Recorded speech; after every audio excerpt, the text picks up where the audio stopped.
1975 അത് ഒരുപക്ഷെ സൗദിക്ക് മറക്കാൻ കഴിയാത്ത ഒരു ദിനമായിരിക്കും. 1975 മാർച്ച് 25. ഈ മാർച്ച് 25-നാണ് സൗദിയുടെ രാജാവായിരുന്ന ഫൈസൽ രാജാവ് അദ്ദേഹത്തിന്റെ പെട്രോളിയം മന്ത്രി അഹമ്മദ് സാക്കിറിന്റെ മുന്നിൽ വെച്ച് വെടിവെച്ച് കൊല്ലപ്പെടുന്നത്. വെടിവെച്ച് കൊല്ലുന്നത് അദ്ദേഹത്തിന്റെ അനന്തരവനാണ് അദ്ദേഹത്തെ കൊല്ലുന്നത്. അപ്പോ എന്തിനാണ് ഈ കൊല്ലുന്നത്, അതിനുശേഷം എന്താണ് സംഭവിച്ചത് എന്നൊക്കെയുള്ള കാര്യങ്ങളിലേക്ക് വരുമ്പോഴാണ് ഈ ഇസ്രായേലും പാകിസ്ഥാനും തമ്മിലുള്ള ഈ ഒരു ബന്ധത്തെക്കുറിച്ചും അല്ലെങ്കിൽ ഇത്തരത്തിൽ എന്തിനാണ് ഇസ്രായേൽ പാകിസ്ഥാനിലേക്ക് കയറുന്നതിനെ കുറിച്ചുമൊക്കെയുള്ള ചോദ്യങ്ങൾക്ക് ഉത്തരം വരുന്നത്. സൗദിയുടെ ഒരു പ്രധാന വരുമാനം എന്ന് പറയുന്നത് എണ്ണ കച്ചവടമാണ്.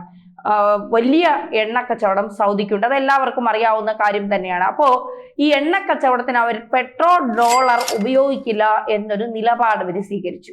ഡോളർ ഉപയോഗിക്കാതെ സൗദി അവരുടെ പണത്തിന്റെ രീതിയിൽ ഈ കച്ചവടം നടത്തുമെന്ന് തീരുമാനിച്ചപ്പോഴാണ് അമേരിക്ക അവരെ സ്വാധീനമുണ്ടാക്കുന്നത്, അല്ലെങ്കിൽ അമേരിക്ക അവിടെ കൂടുതൽ നിലപാട് സ്വീകരിച്ച് ഫൈസൽ രാജാവിനെ തീർക്കുന്നത്.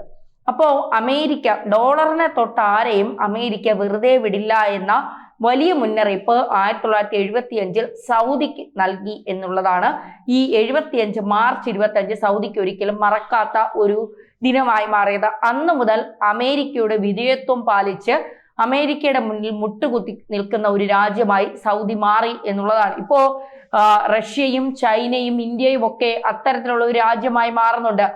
റൂബിളും യൂറോയും രൂപയും ഒക്കെ കൂടുതൽ ഇറക്കിക്കൊണ്ട് അല്ലെങ്കിൽ ബ്രിക്സ് കറൻസി ഉണ്ടാക്കിക്കൊണ്ട് അമേരിക്കയുടെ ഡോളറിന് പുല്ലുവില നൽകിക്കൊണ്ടുള്ള ഒരു മുന്നേറ്റമാണ് ഈ മൂന്ന് രാജ്യങ്ങൾ ശ്രമിക്കുന്നത്.